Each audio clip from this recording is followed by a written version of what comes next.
Bruce Lawrence taught at Duke University for 40 years until he retired in 2011 as Marcus Family Humanities Professor of Religion.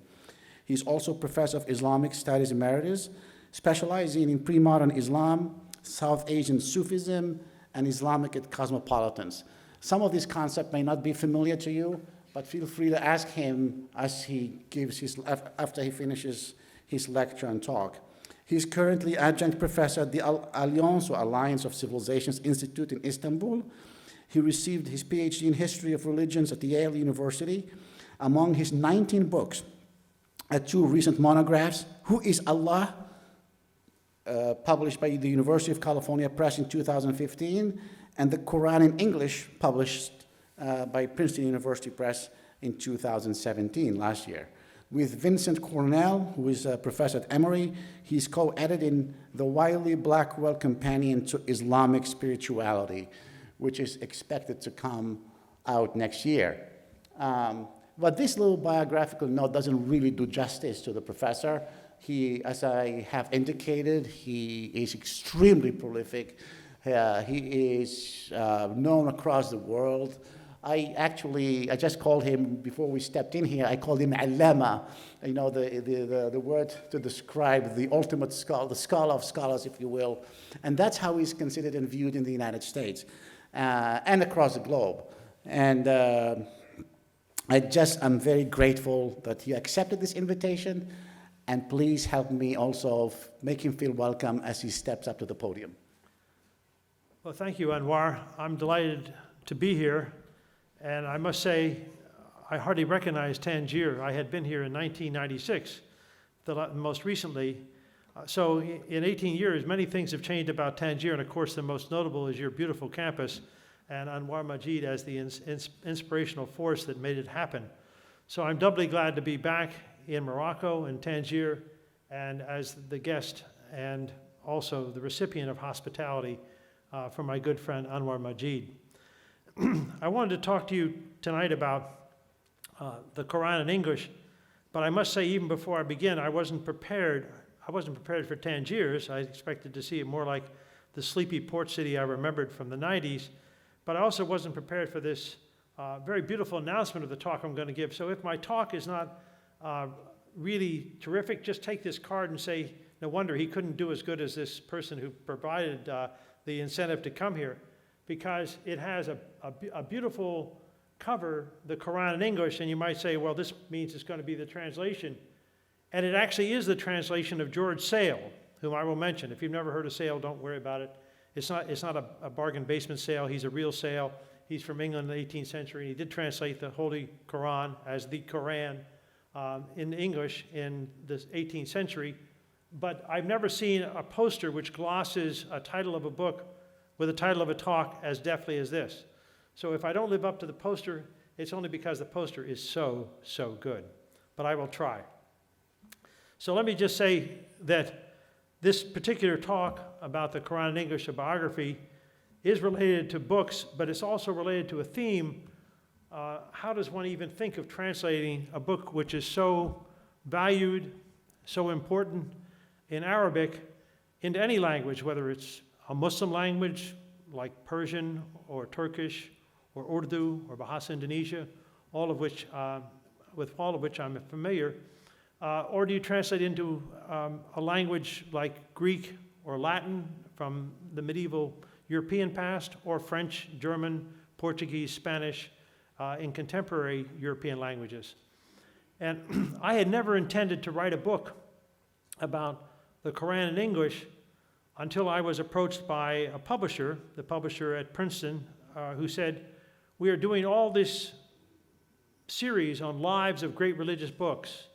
And we, of course, have something on the Bible, and we have something on the Book of Mormon, and we have something on the I Ching, but we don't have anything on the Quran.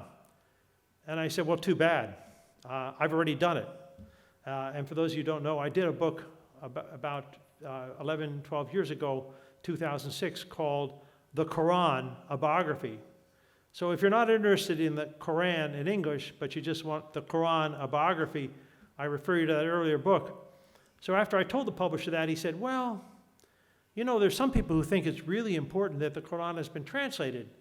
And I gave the answer which many of you would give: it can't be translated. Why bother? The only thing you can do is learn Arabic. If you can't learn Arabic, you don't understand the Quran.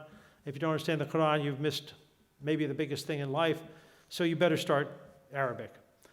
Unfortunately, most people whom I know, and most of the people whom I've taught, as Anouar said, I've been teaching for more than 40 years at Duke, but also at the University of Chicago and Dartmouth and Oxford and a place in South Asia called Aligarh Muslim University. I've taught at all these different places, and often I've had Muslim students, but they've not been Arab. And so even Muslim students who are non-Arab don't read the Quran in Arabic. Some of them may be Hafiz al-Quran. I should say even before I start that one of my most prized students, Sohaib Khan, was from Pakistan. He took a class with me in 2004.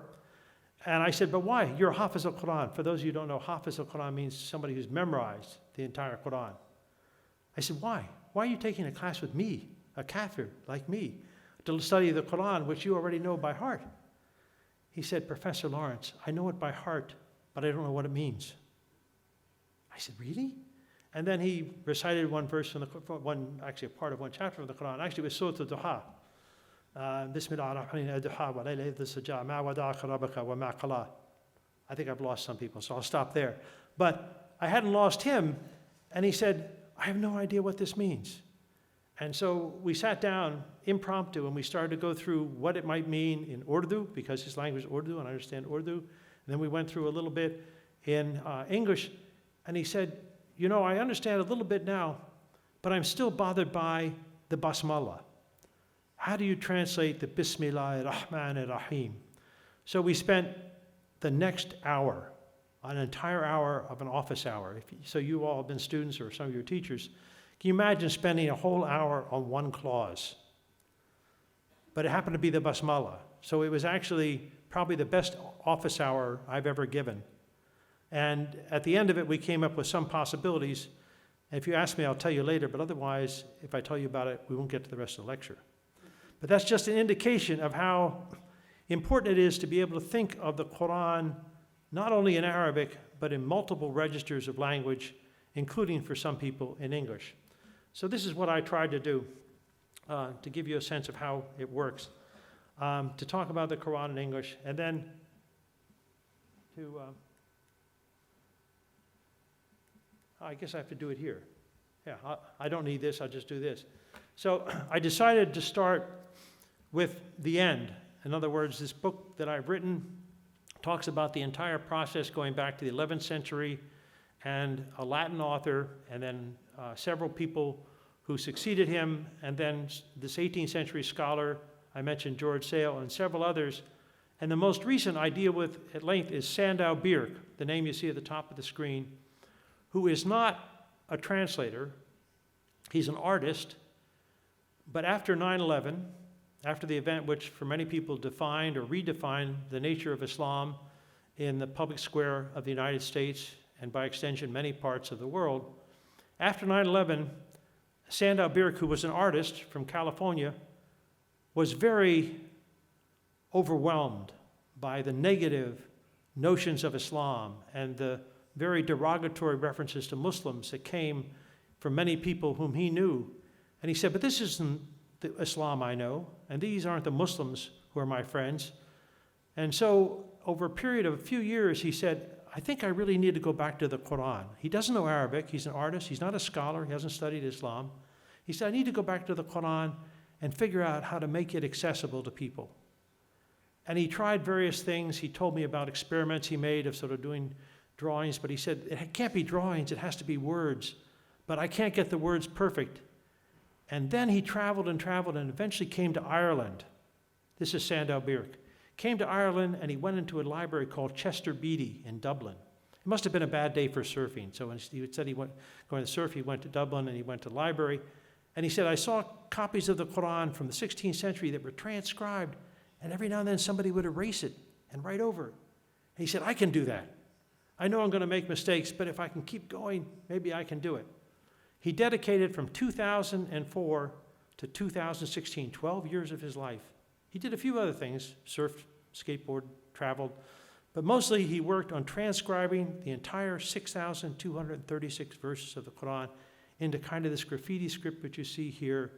And then he went about illustrating around the borders. And when I saw this work, I was so astonished. I said, but really what surprises me the most is not that you've done it and the labor you've done it, but when you come to Surah Yasin, for Muslims in the audience, everyone knows this, but for those of you who may not be Muslim or may not have heard of this particular chapter from the Quran, it's a very important chapter, and it starts out with two letters, Ya and Sin, in Arabic, and almost all translators don't translate it because it's just two letters. And there are a couple other verses, Taha, for instance, in the Quran, that has just two letters, or Surah Al-Qaf, which only has one.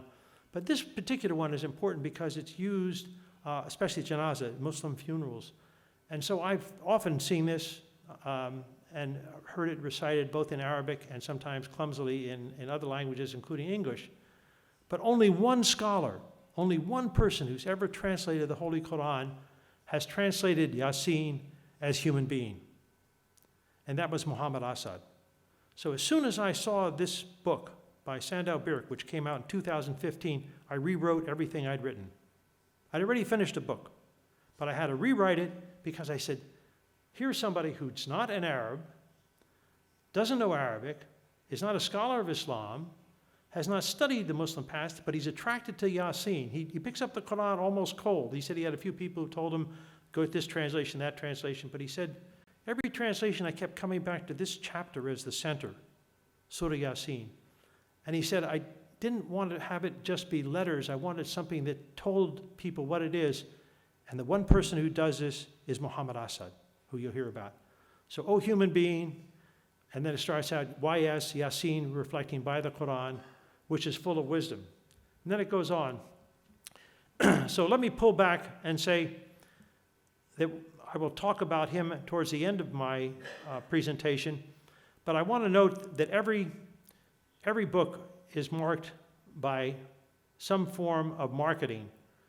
And so while we don't have patronage the way they had in pre-modern times where somebody paid for it to be done, some artist, in this case Birk, still like a translator has to find a publisher. And market determines sale and use, even though spiritual zest, interest, as in the case of Sandow, Birk, and others, have caused more and more translations of the Quran in English to appear in the past 100 years. And I wanted to emphasize that there are many copies of the Quran that are small and pocket size. I always carry two with me. So in this pocket, I have one that's in Arabic. So if I'm really feeling that I want to get the original, I can pick the Arabic. That's why it's close to my heart, on this side. But then if I feel I like to have it in English, I have another one and I pull it out in English on this side. But both of them, you see how small they are. I'm only wearing a jacket up here, and I go to the right, and I pull out something that's in Arabic, and then I can put it away, and then I can pull out something that's in English, and I have it in front of me. So this idea of size is very important. What can you have that you can carry around? And I want to say that there are three examples of how size matters. This one is what I have. It's a slightly different cover, but it's produced in India, it's printed in English, and distributed in Turkey. So that gives you a sense of how broad is the interest in having translations. And when I went to a place called Rustam Pasha Mosque, which is a beautiful little mosque in Istanbul, somebody thought, oh, this is in a Farangi. He probably doesn't know Turkish or Arabic. He's probably not a Muslim, but he should at least have a copy of the Quran. And so the person who was the keeper gave me this copy, and I said, this is really beautiful. And I started looking at it and reading it and said, oh, I know Wahid Khan. I met him in India because I've traveled to India. But I didn't realize that he had produced this little pocket Quran. So this is one example of what is a very available translation of the Quran that you can get. You don't have to travel to Istanbul. You can get it elsewhere. But it's a beautiful translation of the Quran. Muhammad Asad, I just mentioned. I'll say more about him. But his version of the Quran, called the Message of the Quran, was made in Granada. I'm sorry, I used initials because I didn't want to use too much print here. Made in Granada, which is southern Spain, not far from here. Funded in KSA, that's a kingdom of Saudi Arabia, Mamlaka al-Arabiya Saudiya. Funded in Saudi Arabia by the El Reza Foundation from Jeddah, but then printed and distributed in UK, that's the United Kingdom, and the USA. And I've been to Saudi Arabia a number of times. And when I've gone there, I've often asked about the message of the Quran, and many of my friends will say, "Oh, don't talk about that book. It's haram." I said, "Haram? It's a translation of the Holy Quran. How is it haram?" "Well, you know, the fellow was a Mu'tazili. He was a rationalist." And then sometimes under the breath they'll say, "And he was Jewish." I said, "What is that? What is that all about?" They said, "Well, you know, he was a convert and he produced this translation. It's very important for some people, but it's not really the Quran."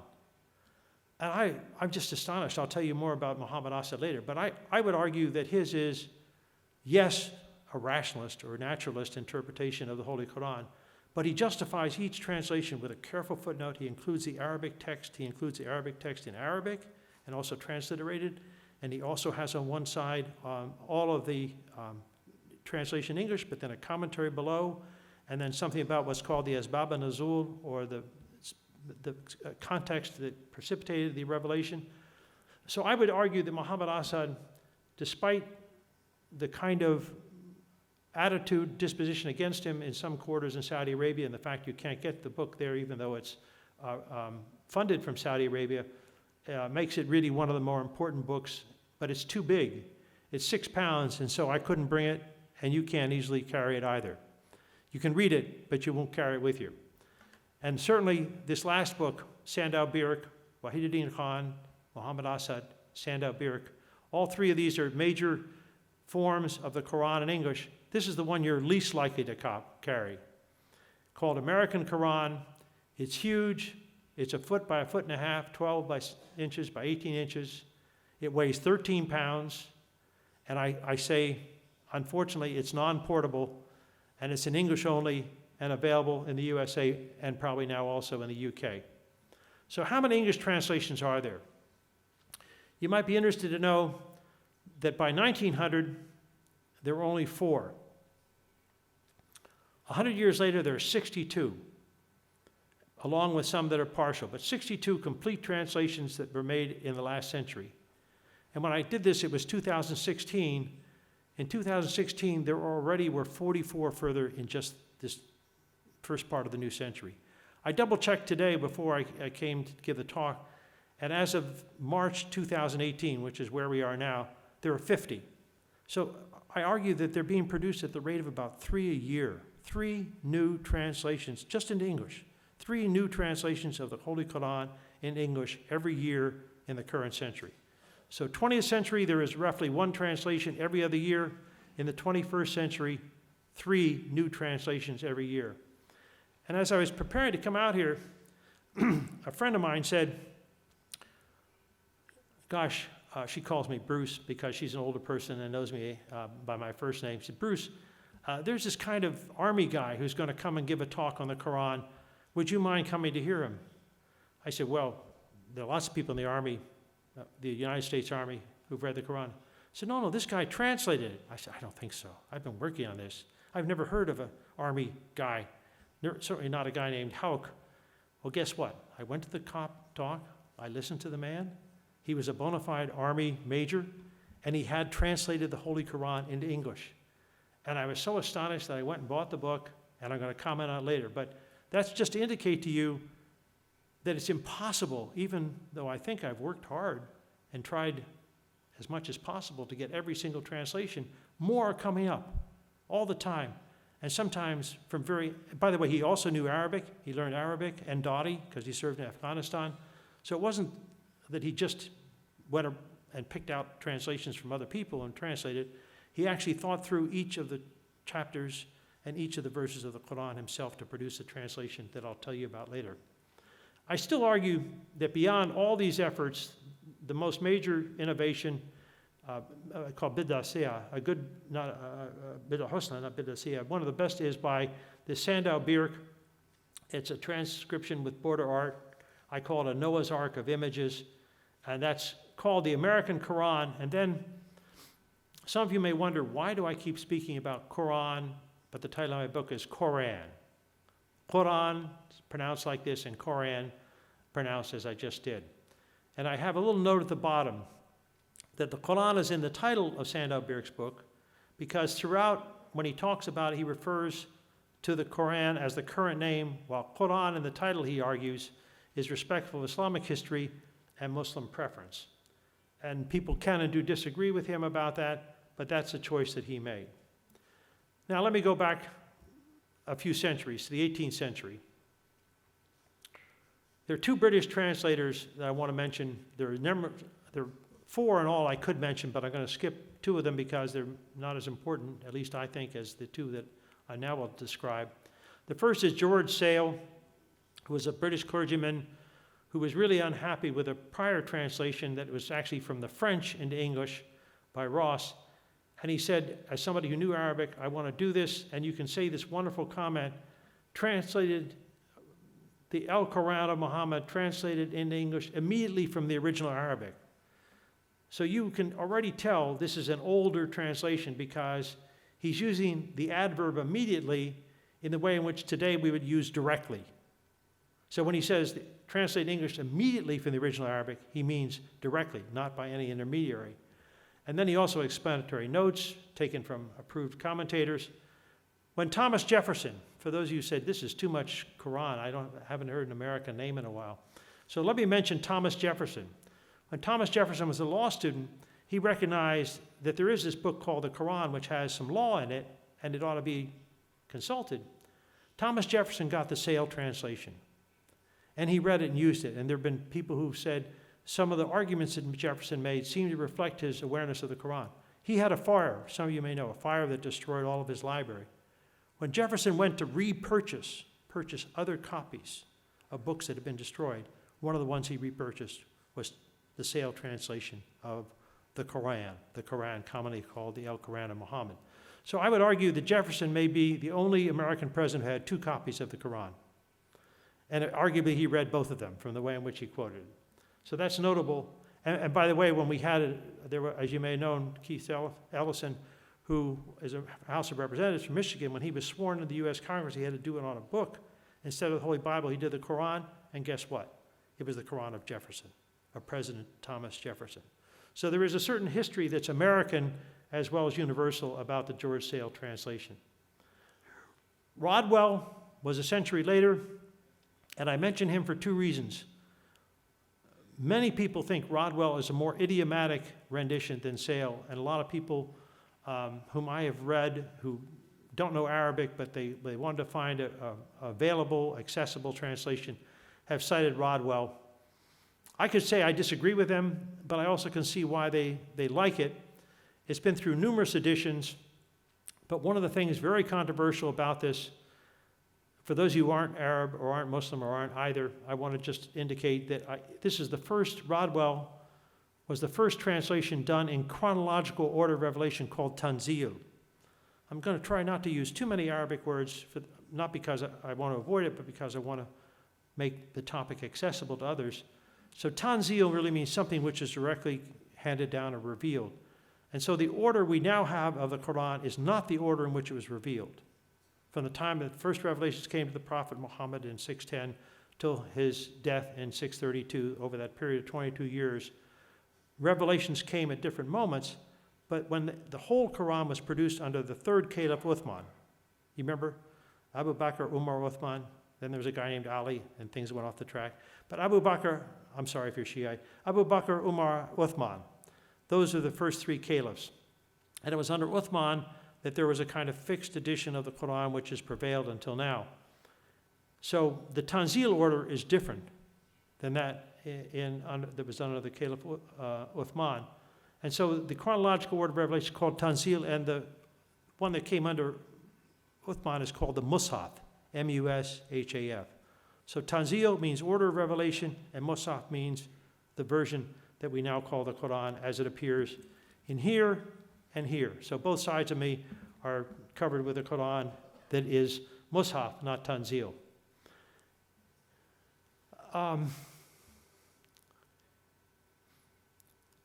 When I thought of writing this book, I was really happy that I had some knowledge of Arabic, because I was sure that that would be the only language which I would be trafficking, that the people who translated the Quran, there may have been a few who tried, but mostly would be people who were Arabic speakers. I can tell you now, many years later, 5, 6 years later, that I was wrong. Most translators, most people who've translated the Holy Quran in English have been from South Asia, not from the Arab world, not from Iran, not from Turkey, not from Indonesia, but from South Asia. And one of the first major ones was this gentleman here, Muhammad Ali, whose translation appeared in 1917, and it was called the Holy Koran with English translation and commentary. And he made the argument, which many still make, that you can't have the translation of the Arabic stand alone. The only way you can have it is if you have the English on one side and the Arabic on the other side. So one is constantly going back and forth. Pickthall made the opposite argument. Muhammad Marmaduke Pickthall, who was an English convert and published his some 15, actually 13 years later after Muhammad Ali. Muhammad Ali's 1917, Pickthall's 1930. He said the only word you can use in English is Koran. He even makes an argument that people who are not Arab don't understand the word Quran. It's a funny Q, it's a long A. He says the word in English, going back to Sale, is Koran. So Pickthall made that argument, and in his initial edition, it was called The Meaning of the Glorious Koran. Years later, I'll say over 60 editions later, because Pickthall is very popular, much more popular than Muhammad Ali, is changed to The Meaning of the Glorious Quran. So after 1996, roughly about 20 years ago, you have his title also being The Glorious Quran instead of The Glorious Koran. That's what he looks like, a really kind of, looks like he could be a clerk in some British office, which of course he was in the daytime, but nighttime he worked on the Quran. And his rival, competitor, was Abdullah Yusuf Ali, who also looks like a clerk, but he was actually a foreign service administrator, a very talented Indian who studied abroad in England and then came back to India and did wonderful translation. He was not well liked by another Allama, Muhammad Iqbal, but his is the most popular translation of the Quran anywhere in the world. It's called The Meaning of the Holy Quran. Unlike Pickthall, he said the name can only be Quran, and he called his edition. I often joke about the fact that he is the authentic one because of his initials. For those of you who know Arabic, his initials are AYA, Ayah. So for you who are laughing, I'm glad that joke takes. But Ayah really means verse. So here's somebody called Abdullah Yusuf Ali, and his nickname is AYA. So of course he's going to translate the Quran very well. And then there's Muhammad Asad. His didn't come till 1980, was republished in 2003. This is what it looks like on the front page. Some of you may have heard of the Egyptian calligrapher Ahmed Mustafa. He's a big fan of Muhammad Asad. And so here's those of you who can read Arabic can see on one side is the first part of the Fatiha, Surah Al-Fatiha, the Bismillah ar-Rahman ar-Rahim, Alhamdulillah, Rabbil Alameen, ar-Rahman Malika Yawm Adin, and then Iyyaka Na'budu, and that's the end of the first page, and then it continues on the rest, wa Iyyaka Nasta'in, et cetera, et cetera. And so this is a sort of a page, or if you will, an open reference to how the Muhammad Asad looks in his current form. And notice also it has the stars and medallions, as does Sandow Birk, on a very lovely vellum page. He was a stern guy, shaped by his Austrian Jewish heritage, converted to Islam. All his relatives who were Jewish died in the Holocaust. He survived as a convert, as somebody who lived in Arabia, whose first wife was Arab. They only had one son, a fellow named Talal. This is Talal Asad's father. For those of you who don't know Talal Asad, he's a quite famous anthropologist in America. So this is Muhammad Asad, the Bedouin lion, and despite what Anouar Majid just said introducing me as a Allama, I'm not as much an Allama as this guy. Here's a Pakistani stamp done after he died. He died at quite a nice age of 92, and they said, Men of Letters, Allama Muhammad Asad. And actually, when I saw his son one time, I said, how did you feel about a Pakistani stamp dedicated to your father? And he has a good sense of humor. So he said, I like the fact that they did it from Pakistan because, I didn't say this, but I might as well, even though he was Austrian Jew, converted to Islam, lived in Grenada for much of his life, he always considered himself a Pakistani. He was a Pakistani citizen and the first Pakistani representative to the UN. So this is a kind of interesting history for somebody who is now mostly known for his translation of the Holy Quran. But they're so proud he's Pakistani, they put out this stamp, and they said, Men of Letters, Allama Muhammad Asad.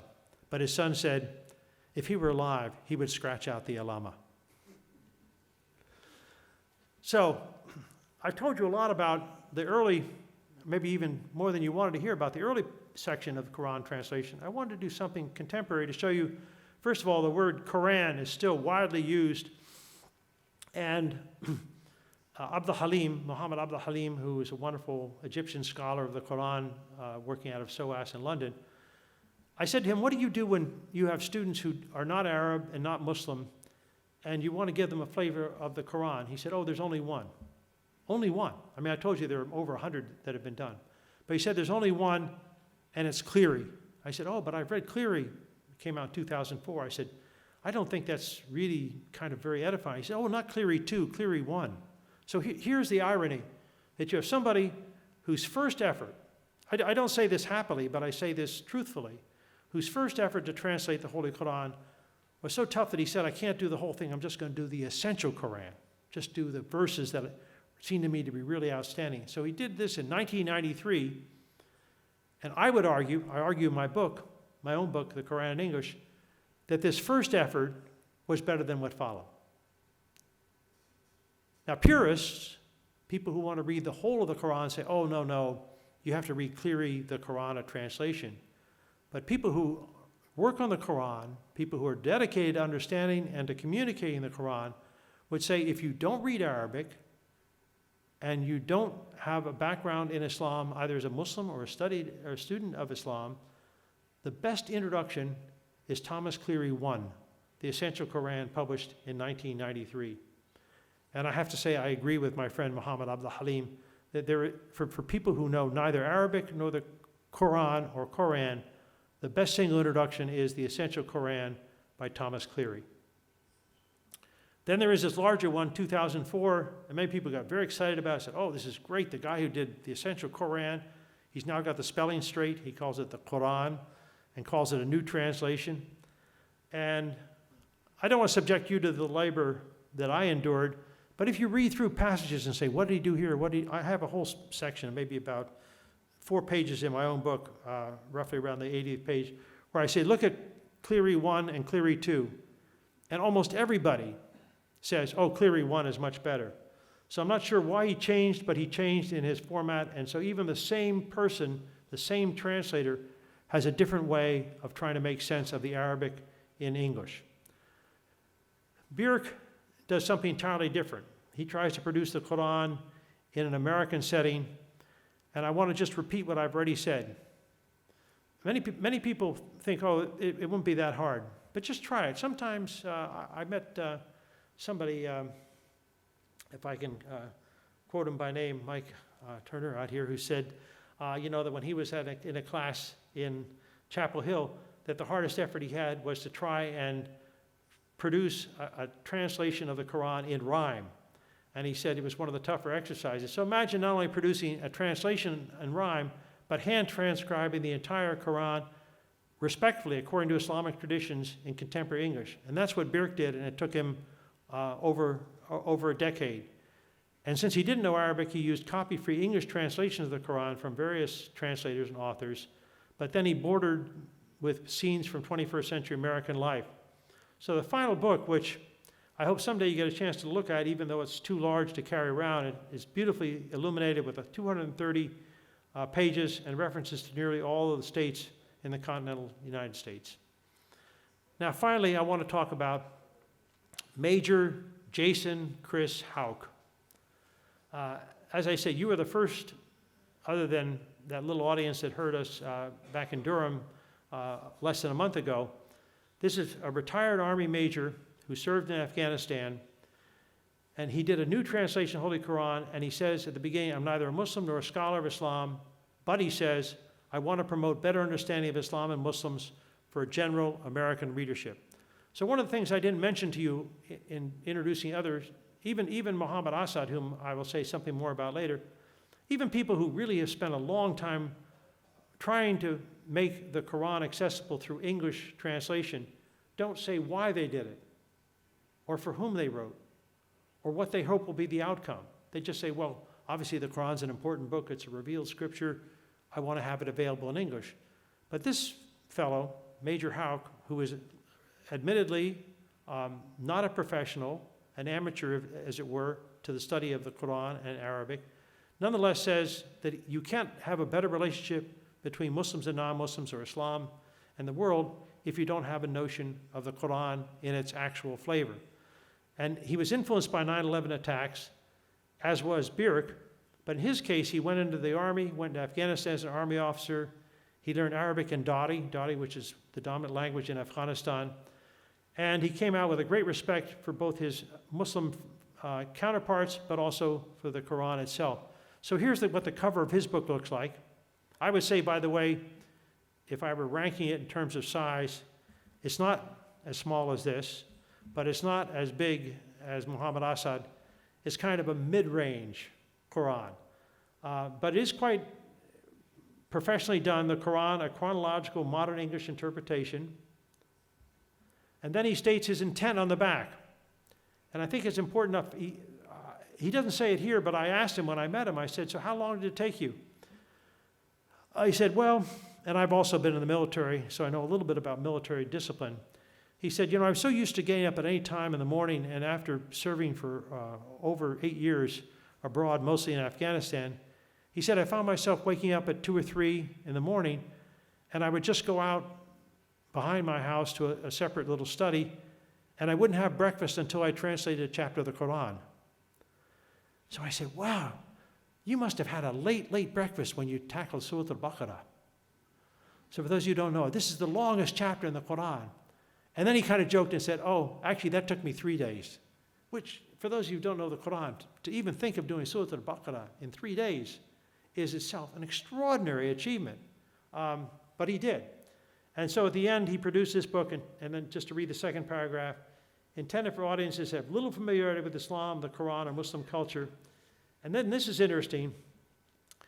He adds something which I think is really important. It may be beneficial for Muslims who cannot read Arabic but find the current English versions difficult to read. And I think that would include many, many people. So I thought I'd just give you an illustration of what is one of my favorite surahs in the whole of the Quran, Surah Al-Duha. And so this is Wahiduddin Khan. He starts it out in the name of God, most gracious, most merciful, by the glorious morning light, by the night when it darkens. Your Lord is not forsaking you, nor is he displeased with you. The hereafter will be better for you than the present life. Soon you'll be gratified with what your Lord will give you. And then the rhetorical questions, did he not find you orphaned and shelter you? Did he not find you wandering and give you guidance? Did he not find you in want and make you free from want? And then the conclusion, in which is the mandate of this whole surah, do not treat the orphan with harshness.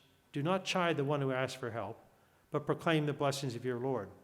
So that's Wahiduddin Khan. And you could read this in this or any pocket version of the Quran in English. But here's what Howe does. He decides he really wants to emphasize the moral message. So he includes as it were, the context. By the morning brightness, by the night calm, your Lord does not forsake you, nor is he unhappy with you. Know the hereafter will be better for you than the present world. He summarizes all the first 4 verses in one paragraph. Then the next 3, the Lord will give you what pleases you, found you sheltered as an orphan, saw you astray, gave you guidance, found you needy, enriched you. And then he separates, which I think is correct, 2 different parts of the last 3 verses. Don't mistreat orphans nor drive away beggars. But most importantly, and this is the accent of the whole one, he translates, and proclaim your Lord's blessing. So I think it's an honest, some people could say, well, he didn't really get the same sense of the Arabic because you can feel that the qualification comes at the beginning and the command at the end. But I think he did an honest and good effort in doing it. The critique is not of his translation so much as his initial decision. He elected to follow a chronological rather than a traditional sequence. So the contrast, I used this word before, so I'm now reintroducing or reaffirming it for you. The contrast here is between Tanzeel, the actual order of revelation, and Mushaf, which is the order of the Uthmanic Codex, that is the one that goes back to the Caliph Uthman in roughly 640 in the Common Era. But Howe is not the first to take this approach. Rodwell had done it, and also Niyazi Birk, whose translation I cite in my book, who's a Turkish scholar, also a very open and engaged individual whom I've met personally. He says that a lot of Turkish scholars whom he knows and Turkish students wanted to know what it would sound like if you did a chronological approach, so Niyazi also did a chronological. So it's not just, as it were, foreign non-Muslims, but also people who are themselves Muslims who have tried to do this chronological approach. And why? The stress, this again is something I'll talk about briefly. The stress is not on just what you read, but what you hear. The question really should be, how does the Quran sound? And one scholar, Todd Lawson, who recently retired from the University of Toronto, had this, to me, very strong statement. If read in the Tanzeel order of revelation, the Quran sounds like apocalypse. If read in the order of Mushaf, the Quran sounds like an epic.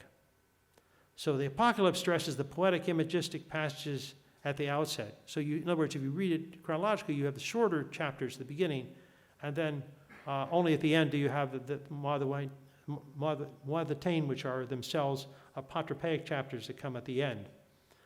Either version can be justified, but Howe prefers the Tanzeel order because, in his words, I'm quoting him, it makes easier reading for non-Arab, non-Muslim readers.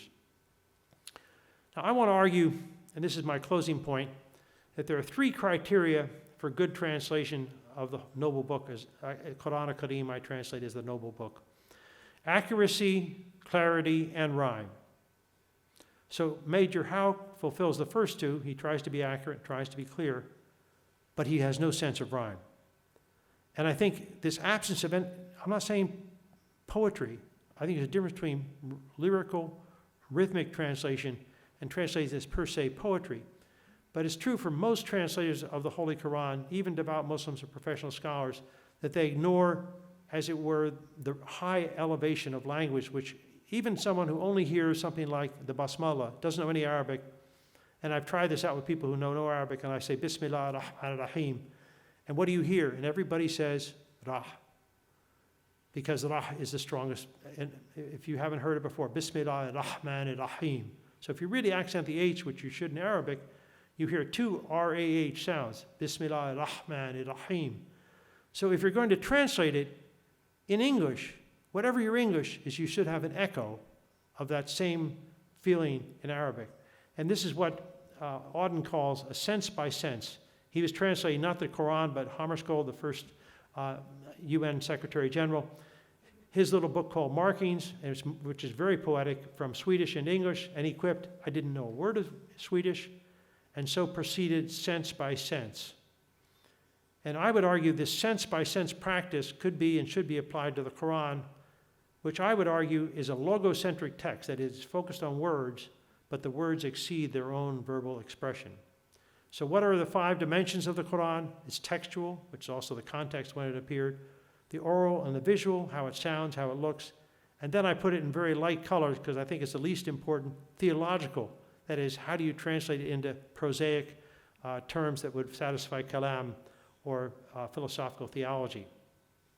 All these are vital, but I think the oral, how it sounds, and the visual, how it looks, are too important to be ignored or discounted, even though most have done it. And the contrast is between Asad, Message of the Quran, and Cleary, in both Cleary 1 and Cleary 2, and how to translate. So, here's what Asad says in the preface to his Message of the Quran. And remember, he's worked for years. Let's see, by 1980, he had worked, at that point, he'd only worked on this for 18 years. He says he started roughly in the early 60s. So let's say after 18 years, in the first edition, he changed a little bit before he died in what came out the second edition in 2003. But mostly, he worked on this for 18 years. And then he says in the preface, mine is an attempt, perhaps the first, at a really idiomatic explanatory rendition of the Quranic message. And I put in red because he wants to emphasize message in a European language. And then he explains, I don't claim to have translated the Quran in the sense in which, say, Plato or Shakespeare can be translated, because unlike any other book, its meaning and its linguistic presentation form one unbreakable whole, which is a fancy way of saying if you don't understand Arabic, you just don't get it. I'm sorry, Sam, you've lost it. I'm sorry, Louise, but you've lost it. If you don't have Arabic, you don't get it. And the last resort, he says, the Quran is unique and untranslatable. Only its message can be rendered in English, hence the title of his book, The Message of the Quran. Cleary, who is neither Arab, nor Muslim, nor a scholar of Islam, I might as well tell you who he is. He's a Buddhist. Why would a Buddhist ever look at the Quran? Well, because guess what? He's an eclectic Buddhist. He thinks about different people and different traditions as having value. And someone said to him when he was at Harvard, he got a PhD from Harvard in Asian languages and literature. Someone said, at some point in your life, Tom, you might try Arabic. So what he did when he got to be in his 50s, he said, I'll hire an Arabic tutor and see if I can make sense of it. And he loved the sounds of Arabic. And so he produces what is now, according to Muhammad Abdul Halim, and I would agree, the best single short version of the Quran in English called The Essential Koran by Thomas Cleary, 93. In the beginning he says, what I wanted to do was produce an English version that's intentionally designed for reading aloud. And the difference between Cleary and Muhammad Abdul Halim and even Wahiduddin Khan is that when you read aloud, if you don't even know it's the Arabic, if you don't even know it's the Quran, or it's the Quran that has an Arabic, you would say, gee, this sounds like really interesting stuff. I wonder what this is all about. So you don't have to have a predisposition to like Arabic or know Arabic or be Muslim. It sounds elevated by its language. And so what Cleary accents is accessibility, or what I would call the poetic pleasure of the text in English. He doesn't have strict fidelity to the prosaic message, and even though he's less poetic than Cleary, Howe's intent is the same, namely to give readers a sense of the ethical import, but also the metaphysical depth of the Holy Quran. Now, I would argue that Birk does this visually, and if I seem to be mentioning a lot of Birk, I start out my talk with him when I finally wrote my book, and they said, what do you want for a cover?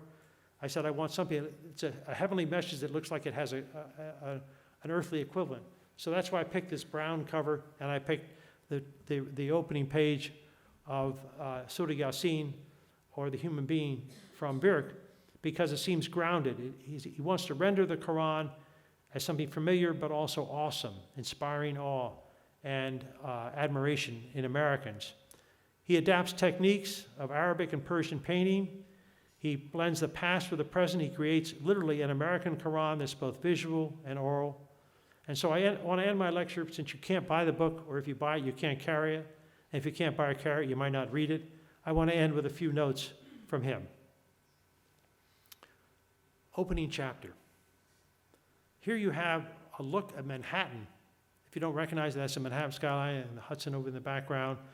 And of course, it's Manhattan, which is the site of the trade towers, and he has, and Ed Khan later, he has actually the smoke of that, but he also has the landing of the moon and Surat al-Qamar. So he does various things that are American throughout in the borders. But in the opening, in the Fatiha, he has this scene of the background of the Manhattan landscape, and then in the name of God, the compassionate, the merciful, and then he goes through and does a translation of that. I've already showed you Yasin, so I don't need to linger on that. And then when he concludes, this is the final page. So you can see the final page, and you can't quite read it. So I decided to do a close-up of the final page. On the final page, it says, from Surah Al-Baqarah, verse 79 in English, woe to those who write the scripture with their own hands, and then declare, this is from God, in order to sell it for a paltry price. Woe to them for what they have written on their own, and woe to them for what they earn. And then he says, the book is finished, praise be to God. And then the only place in the entire book you see Arabic is Allah. So beneath it, even though the whole thing is in English, actually, I'm wrong. In a couple of the pictures, he has a few little signs of takeaway chicken in Arabic, in a few places where he's showing pictures of American troops in Iraq. But this is the only place where he uses something that's from the Quran in Arabic. He uses the word Allah, and then he has copied and illuminated in Los Angeles, Paris, Puerto Rico, and Lisbon. And I was just so astonished by that last line, copied and illuminated in Los Angeles, Paris, Puerto Rico, and Lisbon. So I said, what do they have in common? He said, well, other than the fact that Paris is landlocked, every one of these other places, Los Angeles, Puerto Rico, and Lisbon, has access to the water, and I can go surfing when I'm not working on the Quran. So I thought that's a nice way to end what I hope you find an interesting exercise in looking at the Quran in English. Thank you.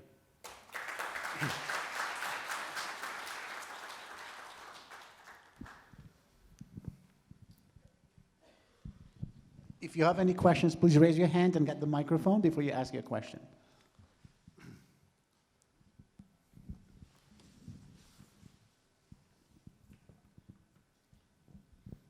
Dr. Lawrence, thank you so much for your talk. It was very interesting and informative. question is about the history of the translation. From your studies, you mentioned about how the title, the Quran or Quran, has been changed, but have you noticed any trends from some of those earlier translations to now, the present? Changes in perhaps how it's been translated, maybe more word for word or more sense for sense, or kind of how you mentioned maybe more theological or less theological, more about the rhyme. Have you noticed any trends in the recent translations? And has a related question, have there been any changes maybe perhaps since 9/11 that have influenced the translation? Okay, so I only have one question because the answer to this one is going to take up the rest of the hour. So sorry to the rest of you. This is such a good question that you don't get to ask any. So, no, I mean, it is a really great question. I'm not saying that jokingly. It's a really great question, and it's great because it's good, and it's great because it's big. It has great in both senses, to use something which could be applied to the Quran itself. So let me answer the question over time and then in the small frame of time since 9/11. So I think the biggest change that came, and it really came from the transition to Latin to English, is the Latin one, which was really important by Roger of Ketton, who actually ironically was a Britisher who lived in Spain, because then there was a lot of traffic, pre-nationalist, pre-modern, a lot of traffic between England and Spain, and there were many British in Spain and many Spanish scholars in England. Robert Ketton was in Toledo because Toledo in the 11th century was a center of learning. All the Arabic works, which I hope some of you know of, that the only reason we really have as much European knowledge as we have is that it was preserved in Arabic after the Roman Empire defeated, and the Arabic was translation from Greek, and then it went from Arabic into Latin in medieval Spain, what we call medieval Spain, which was then, of course, Al-Andalus, which was partly under Muslim rule. So in that sense, when I do my chapter in this book on Robert of Ketton, I say he set the tone because he knew, as a scholar of Arabic, he was first of all, some of you are scientists in this room, he was first of all a scientist. He was really interested in science, not in religion, even though the two obviously can overlap. But he was really interested in hard science, we call physics, chemistry, and above all, astronomy. So he was translating all these different works, and the Pope at the time was getting ready for the Crusades. And he said, we can't really invade the Muslim world, and we can't attack Muslims as infidels unless we understand their scripture. So he said to Robert, he said, would you, he didn't say, he demanded, after he's a Pope and this guy is, some clergyman down in Spain, and he says to him, would you translate? So Robert translates it, but then he uses commentaries that he also has been able to read and translate. So the very first, what established the tone of it was, there's no translation that's directly from, in this case, Arabic into Latin, that doesn't also refer to commentaries on what it means. The Quran, for those of you who haven't tried to read it, is a beautiful but subtle and complex book. So if you have any sense of Arabic, you have to know you cannot get it on your own. I mean, the only person who ever got on his own was the Prophet Muhammad, peace be upon him. Everybody else has had to use a commentary. And so in a certain sense, what Robert established is what has continued ever is that people use the language of the Quran, but the tonality or this particular direction of it comes from commentators on whom he relied in order to give the sense of it. And I describe that in my chapter in Robert. When you get to the 16th, 17th century, and you move from Latin into modern European languages, there's a sense in which, especially Sale, tried to say, I don't think that Islam is a true religion or Muhammad is a true prophet. But by the way, this is still a great book. So what he did was to accent much more the literary rather than simply the kind of broader commentary of the Quran. So the literary elements that Sale thought were important, because he also, ironically, I think he's one of the few people who both translated the Bible into Arabic and translated the Quran from Arabic into English. So it's a really kind of interesting thing. You can feel how he's trying to shape an elevated, if you will, English version of the Quran, which is what many people found appealing in him. But of course, it was Jamesian English, or what people call the King James Version of English. The these and the thous, the wheres and wherefores, which, some people still think sounds religious or sounds, majestic. But then what happened gradually is that some people realized the language changes. Like, you do not translate something that is immediately from the Arabic. You translate directly from the Arabic. And so, in the course of time, some people saw the need to change it, and I think Yusuf Ali, the reason why he became such a popular translator is he'd read a lot of Shakespeare, and he'd read Milton, and he'd read Tennyson. He knew the whole range of English literature. He's extraordinarily well-read and capable and subtle man. So when he read the Quran, he said, my fellow Muslims, the Muslims whom he knew, of whom he was a member in India, the ones who were what's called the ashraf, or elevated educated classes, not the ajlaf, the ordinary people who couldn't read, they only could understand what other people said. When he's appealing to fellow elites, he would say, well, it sounds like this, or it has this parallel. So he used very simple English in the actual translation, but then elaborate commentaries. When he finished his work, that's Yusuf Ali, it was 2,000 pages. And the publisher said, sorry, maybe you spent he had almost 25 years doing it, but we can't publish it. No one's ever going to buy it. So he reluctantly, oh, and by the way, you also said it has to be with Arabic. So they said, oh, no. This is Muhammad Ashraf in Lahore. Muhammad Ashraf published says, we can't do this with Arabic. We can't do this as long commentary. We're going to just do something that's compressed. Screechy Howe, he said, I don't want to get a penny. This last line from Birk saying, if I write this in it's God's word in my hand and I get money for it, may I be condemned? He said the same thing. I don't want to have anybody read something that's ascribed to me that doesn't have the Arabic text and doesn't have my long commentary. So he forswore all his rights. This is a guy. It's like inventing the iPhone and giving up your patent on it. Seriously, it's almost that great. In his time, it was as great. His has been the single best-selling ever version of the Quran in English, and it was one that he, under protest, had published. So that gives you an idea of how it changed from Robert of Ketton, who was just working under the thumb of the Pope, to Abdullah Yusuf Ali, who had nobody to really guide him except his own inner clock or inner conscience, and he decided that he couldn't allow it to be published without the Arabic original and also without this extensive commentary. I think the other real big shift came, and I argue this in my book, with a Britisher named A.J. Arbery, whose translation came out in 1955. And this is why I told you, sorry for the rest of you asked questions. I've only gotten halfway through my answer. No, I'm going to shorten it up. But I think there really was a shift with Arbery, because what Arbery, of all the people who've translated the Quran, and as I said, there are at this point over 115, Arbery is the only one who is a scholar of renown for several translations that he's done, almost none of which directly relate to the Quran. So it was only when he was, I would say, in his late 50s, early 60s, that he decided this is such an important lodestone of meaning for people who are Muslim and also for people who study Islam or aren't Muslim, that he dedicated a good chunk, I think in his case, because he was so fluent in Arabic, it took him less than 4 years. But he dedicated almost 4 years from roughly 1950 to 54, and about came out in 55, to doing what he called a poetic rendition. He actually used the word, the elevated rhythmic, he didn't call it poetry because he knows that's a no-no, the ultimate rhythmic tones of the Quran in English. And there are many people whom I've met, including quite a few Muslim scholars, who said, Arbery set a high standard and nobody has quite come up to it since. I think Abdul Halim would say that Cleary has exceeded it, but only in his small version called the Essential Quran. That's the first question. So the second one, what happened since 9/11? The reason why I said it's such a great question, but of course it's two questions. You're sneaky, you got 2 for 1. So the reason why the second question, and I'll answer it shorter than the first, or literally there'll be no time for other questions.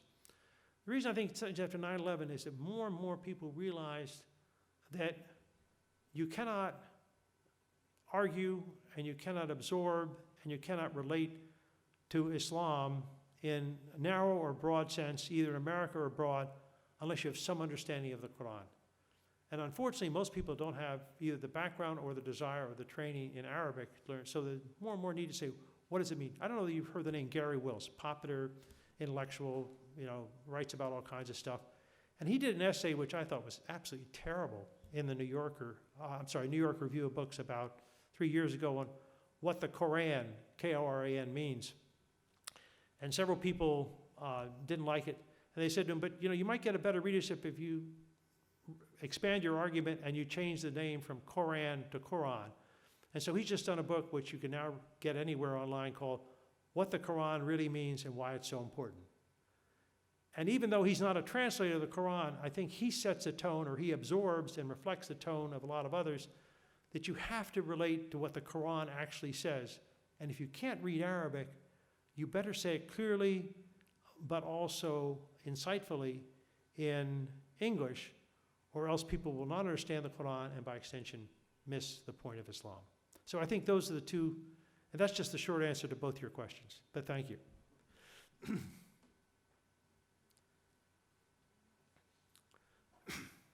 And I'm going to sneak over and get some water.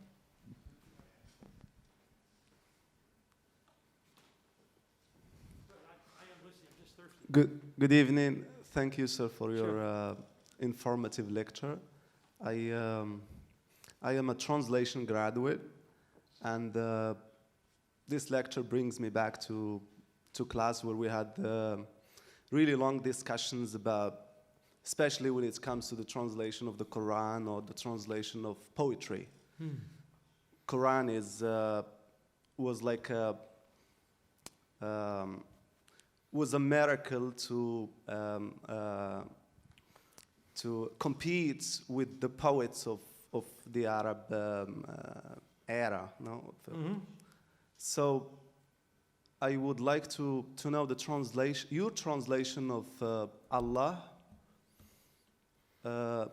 applying the three criteria: accuracy, rhythm, and clarity and clarity. Yeah. Rhythm, clarity, accuracy, and accuracy. clarity, and rhythm. Well, thank you. That's a great question. Let me say that when I was doing this book, and I had written a lot about why it's so important how the Quran sounds, I had not read Navid Kirmani, God is Beautiful. He's a scholar from Iran, now living in Germany for many years. And he writes in his book, I'm going to answer your question about Allah in a minute, but he says, what you have to realize is that the Quran declares Muhammad is not a poet. And he says, the reason Muhammad is not a poet is because he was a poet and something more. It's a wonderful kind of phrase.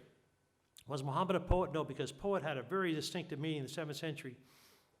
And the Prophet Muhammad was not a poet because he was a poet and something more. And he quotes Jahid, I know you know Jahid and al-Jordani, but he also quotes Adonis.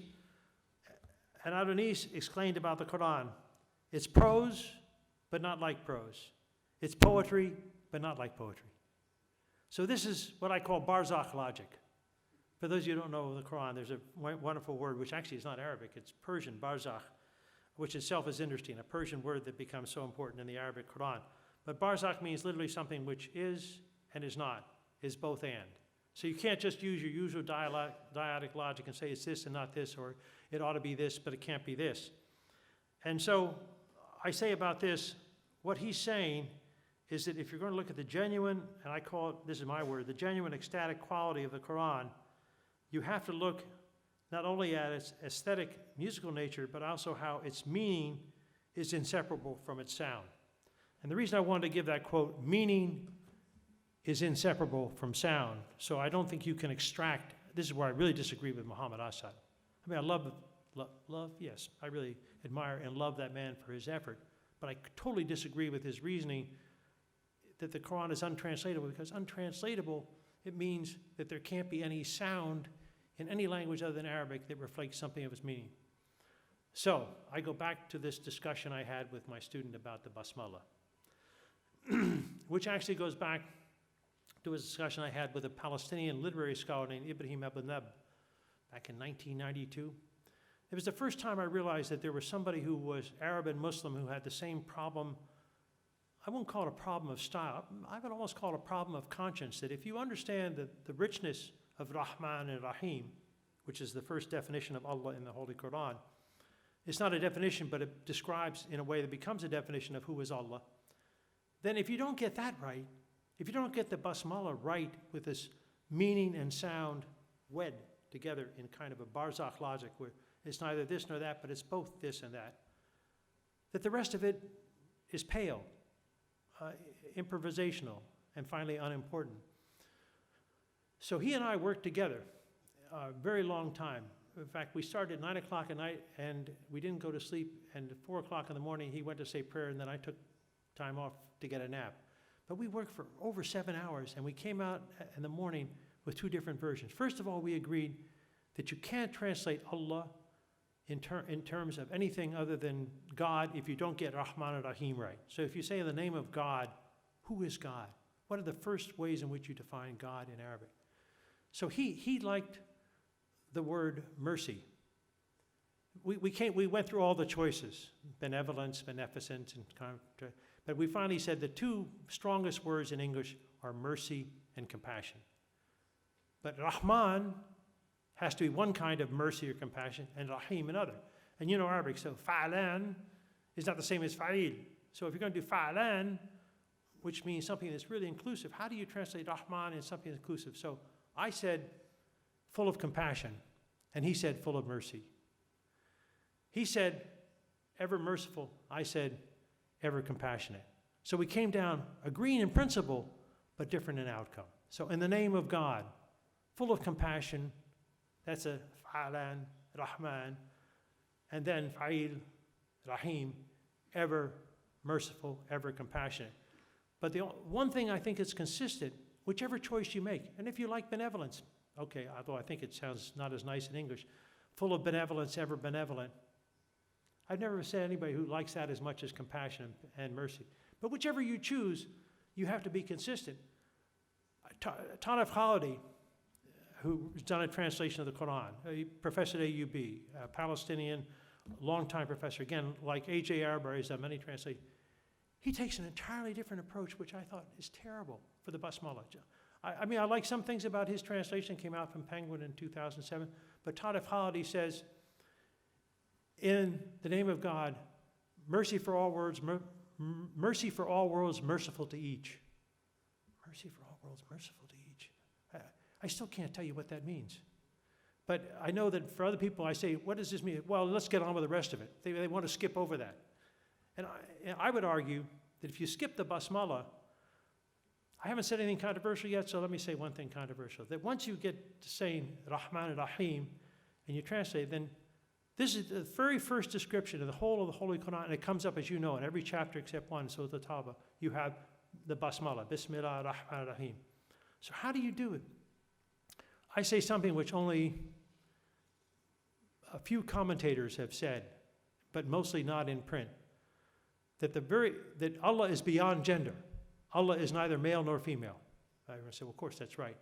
But then how do you get around the fact that in Arabic you have huwa, which is he, and hiya, which is, in other words, you have the pronouns in Arabic which are gender specific, one for he and one for her. He and she, him and her, to be better.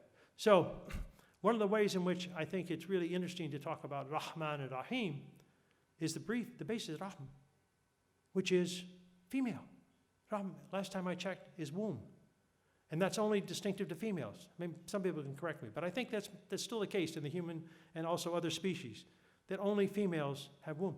So the first elements of describing Allah are female or feminine. Maybe that sounds better. Feminine. So Rahman means encompassing like a mother encompasses children, and Rahim means being careful for a child like a mother. So mother includes everyone and directs everyone. So, and then someone said to me, oh, well then, why is it repeated? And I would argue it's repeated for many reasons, but you know, when you have it in the Fatiha, Rahman Rahim, Alhamdulillah, Rabb al-Alameen, Rabb, somebody was saying to me the other day, Rabb sounds really harsh. If you don't know Arabic, Rabb, Rub-a-dub-dub, God, go for, no. Rabb sounds very strong in any language, but then right after the Rabb al-Alameen, you have Rahman Rahim. So the Rabb is mediated, as it were, it's kind of softened by the repetition of Rahman, and then you have Maliki Yawm-ad-Din. So if you look at the beginning of Surah Al-Fatiha, you have 4 denotations of Allah Ta'ala as feminine, the Rahman Rahim, and only 2 as masculine. And that's probably the right relationship, in my argument. Okay.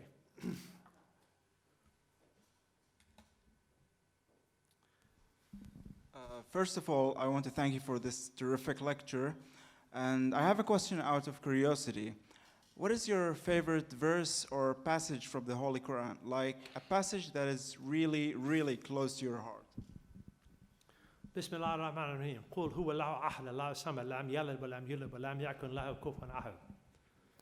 So why do I pick Surah Al-Ikhlas and why do I say that? Because, as I've told you, I've spent many, many years with the Holy Quran, and other than the Basmala, the Rahman Rahim, I have never found any place where there is consensus about the meaning of Samad.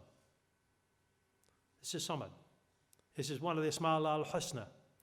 It is, by all accounts, one of the, if Surah Al-Ikhlas, as the Prophet Muhammad himself said, is 1/3 of the Holy Quran, then Samad must be at least 1/10 of it, because it's a very short surah, and it comes up right at the beginning. Qul huwa Allahu ahad, Allahu samad. Samad. So, commentary upon commentary. You can read all the commentaries, and I haven't read all of them, but I've read a lot of them. Close thing is that Samad is something like a rock. Something, just I say, Rahman is womb. Everything in Arabic, finally, is not abstract, it's very particular. And so what is Samad? It's something rock-like, something granite, something grounded. So some people, I should just say, let me look at Wahiduddin Khan. I've forgotten how he gets around this, but he gets around it in a way that I found very awkward. I'll tell you how I get around it. But he says, he is God the one, the self-sufficient one. Well, obviously a rock is self-sufficient because it doesn't need any other rock. But I think the self-sufficient one doesn't connote the quality, because what he's trying to say is that if you think of it in reference to what comes afterward, lam yalad wa lam yulad, he neither creates nor is created, he's neither bears nor is born, has to be something that's beyond the human process of generation and regeneration. So it's more than self-sufficient. And so the quality that I like, or the quality that, and I'm not alone, I can cite several other scholars who've said this, I think that the one quality that has to come for Samad is absolute. So I prefer to say God is one, the absolute. Neither bear, because if you're absolute, you don't need to bear, and there's nothing else like you. If you're absolute, you're the absolute one. So I think absolute reinforces the notion of Tawheed that, of course, is there in Ahad, but it puts it in a kind of more empirical sense of evaluation than the self-sufficient one or other translations. So that's my favorite surah, and that's my favorite Asma al-Husna. I gave you 2 answers for 1 question. Yeah, somebody over here. Well, thank you, Mr. Lawrence, for that lecture. So the problem, to illustrate my point from your lecture, all the people that you mentioned, the translators, there are few Arabic people, or just or no one. So I think the problem with this translation is that most Arabic people still think that Arabic is some kind of sacred language, but it's not. And this problem of translation, I mean, if the difficulty of translating the meaning and the rhythm of the language, it's not just about Arabic, it's about any other language. I mean, if you give me an idiom in English and try to translate it, or a joke, for example, I mean, you probably will lose the meaning. It's hard because the language is a reflection of a culture, and this classic Arabic is not a reflection of a culture that today Arab countries or Arab people live, because a lot of people they find it hard to admit that it's just classic Arabic. That's the language that's Koran in. It's just like Latin. It's not. Nobody actually speaks it in real life. So what I think, my question is, from your journeys, from your trips around the world, do you see that? Is there any hope that those people are even admitting the fact for the Quran to be translated? Because if you've seen, because at some point in the past, a lot of Arab people refused the fact that it even gets printed. So that's my question is if do you see any trends or any hope that people will accept this fact of this translation or not? Well, it's interesting. You preface it by saying, in my travels around the world, and I have to admit, as one of my grandchildren said to me, Grandpa Bruce, it seems to me that you've been to 80 countries, and her brother, of course, men have a way of correcting their sisters. Brothers correct sisters, men correct women. So her brother said, oh, you got it wrong. He's visited 82 countries. So let's say I visit 81, because I want to agree with both of my grandchildren. But I visit, and most of them have been Muslim. There are only a couple Muslim countries which I have not visited. But I would say that there's a huge difference, to answer your question, about where you travel. Not just whether you travel or how much you travel, but where. And I would say that especially, I just came from South Asia. I mean, it seems hard to believe, but February, almost a month ago, I was in Aligarh, February 14th. So 6 weeks ago, I was in Aligarh Muslim University in North India, which is, for those of you who don't know it, the leading Muslim university that combines Western education with traditional sciences. A little bit like what Anouar Majid is doing here. You know, you have sciences at one side and you get literature as well. But it's a little bigger scale because it's India, you know. But Aligarh, and it's not as clean as Tangier, but it's still an interesting place. So I was there, and someone said to me, but you know, this is a huge hall of people, most of whom are devout Muslims and most of whom have studied the Quran. They said, you know, we all have respect for Abdullah Yusuf Ali, but we can't produce anything as good as his. I said, well, why bother? Why not just Arabic? They said, but because most people, and this is really something, most people think of English as the local language of India. I thought that's a wonderful phrase. You know, everyone thinks, well, English is a global language. And he said, no, it's the local language of India. In other words, you have all these other languages, Hindi, Urdu, Bengali, you know, Telugu, your wonderful Tamil, a wonderful set of languages in India. But the local language, the one that people share, is English. So there's this enormous, and that's why your question brings me back to the central one I try to answer in this book. Why so many South Asians? It's not because they buy the British colonial project or think of themselves as perpetually students of English because they're still loyal to first Queen Victoria, then Queen Elizabeth, and all the other guys in between and beyond. It's because there's a certain sense in which English becomes an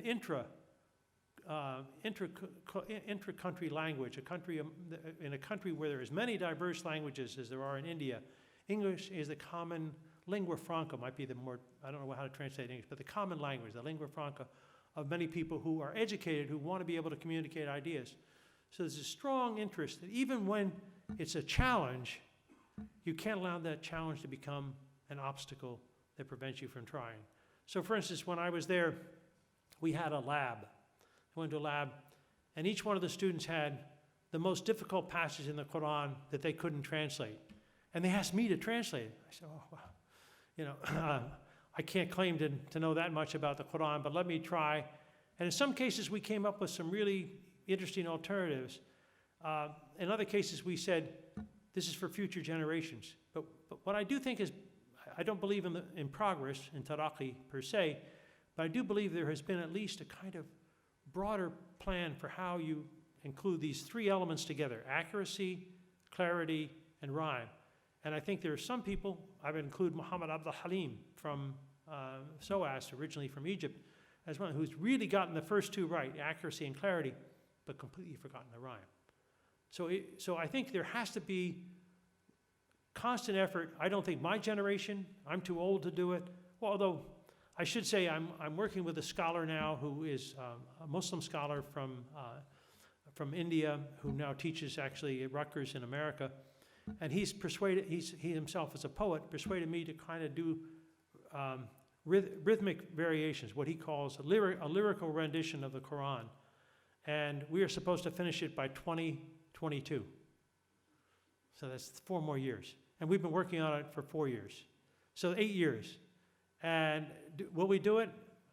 Inshallah. That's definitely an inshallah. But even if we do it, or even when we do it, there will still be some things we aren't satisfied for ourselves and other people who read or hear. We're trying also to do what Cleary said. If you pronounce something and you don't hear it, or you hear it and you don't understand it, then it can't be satisfactory for the Quran in English. And that's a very tough standard. So the answer is, it's difficult. It's an endless challenge. It won't be solved in my lifetime or probably your lifetime.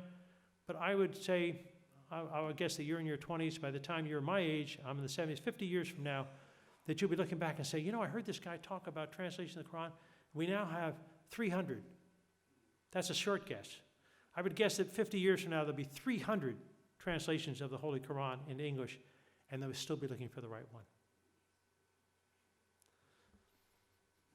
Yes, here's a scientist, so he gets active. I know Ali. I have to respect Ali. So if you don't know Ali, Habib. Oh, Aziz, I'm sorry, I even got his name wrong. Aziz. Abdulaziz, Basim. Abdulaziz, okay. Abdulaziz, okay. I have, thank you very much for your perfect lecture, okay? But I have just one question, okay? Oh, this is going to be dangerous. God. But somebody like Aziz has only one question. I'm in trouble. Okay, our God say in Quran, إِنَّا أَنزَلْنَاهُ قُرْآنًا عَرَبِيًّا. Can you explain for me why? إِنَّا أَنزَلْنَاهُ قُرْآنًا عَرَبِيًّا. Yeah. Why our God say this? Why should you know it in Arabic? Yeah. No. Yeah, okay, and I interpret the question? The Tanzeel, okay? The Tanzeel is... Why does the Quran say we have made the Quran into Arabic and made it an Arabic message? Oh, well, that's easy. I mean, I thought it was more complex about why is it still in Arabic.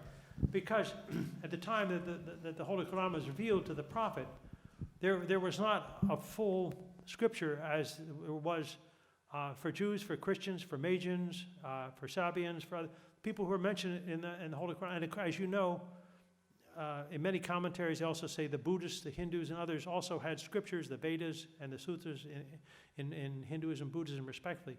So there was not a quote-unquote a sacred scripture, a holy book for Arabs. So Quran al-Arabiya is very much, but so some people, I think I get the drift of your question. Many people think if it was revealed in Arabic, that means it should stay in Arabic.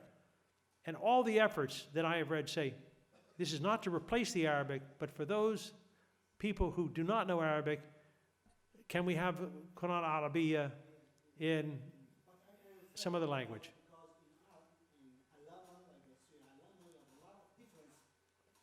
When verses, they have a lot of explanation. For example, if you see Shia and Sunnah, we have not the same explanation for one verses. I am afraid to have a lot of Quran. Spain Quran, French Quran, American Quran, Turkey Quran, no. Allah say, إِنَّا أَنزَلْنَاهُ قُرْآنًا عَرَبِيًّا. It means, in order to understand the meaning and the amana for translate, is very big for us, And this you must know in Arabic we have al-balagha, you know? Yeah, balagha, of course. Balagha, yeah, eloquent speech, and yeah.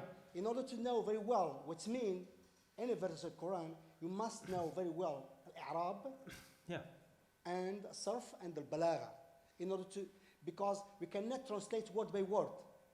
It's nothing. Like in an article in chemistry, for example, sometimes we have to conserve the word in English. If we translate in French, no, it's no significance, Yeah. It's the same thing, I think. But I am not a specialist in Arabic in order to have this. Just to ask you about why our God say, إِنَّا أَنزَلْنَاهُ قُرْآنًا عَرَبِيًّا لَعَلَّكُمْ تَتَّقُونَ. Excellent, okay? Yeah. So I guess my answer to your question is that I agree. I agree with you that there will, and in fact there was a Pakistani journalist who reviewed my book, and he said, I think what Professor Lawrence has proved in his book is that there will never be a Quran that's a substitute for the Arabic Quran, and that's not what but what I am arguing, and what I think is the drift of all these different people who've worked on it, is there has to be a parallel, not a substitute, but a parallel where for those people who are not privileged to know Arabic, or in the case of my student, this Sohaib Khan, who was a Hafiz of Quran, but he knew Arabic very well, but didn't have any sense of what it meant either in Arabic or Urdu or English. So I think, and you know yourself well enough that there are many people for whom the Quran is sacred in its sounds, and they say, well, if we can recite it correctly, it doesn't matter what it means because Allah Ta'ala only hears the sounds. But I think that's shortchanging both Allah and human society. I think that there is a great need to understand, and so I would never say substitute this English, even the best English, even if Cleary, I praise Cleary, so let me end with Cleary. Even Thomas Cleary, if he could have produced for 6,236 verses what he produced for roughly 400. So he only did a fraction of the Quran. He could have reproduced for the whole of the Quran what he did for roughly 450, to be honest, 450 verses. Then he still would not have made a substitute for the Holy Quran in Arabic. He would have just made a better parallel. So, thank you. Anwar, or somebody else had a question? Oh, yes, I certainly want to have a woman question. Yep. This is going to be, I mean, I couldn't go home. My wife would say, why did you only listen to the men? I said, they only raised their hands. And I'm so grateful to get a question from a woman. So please.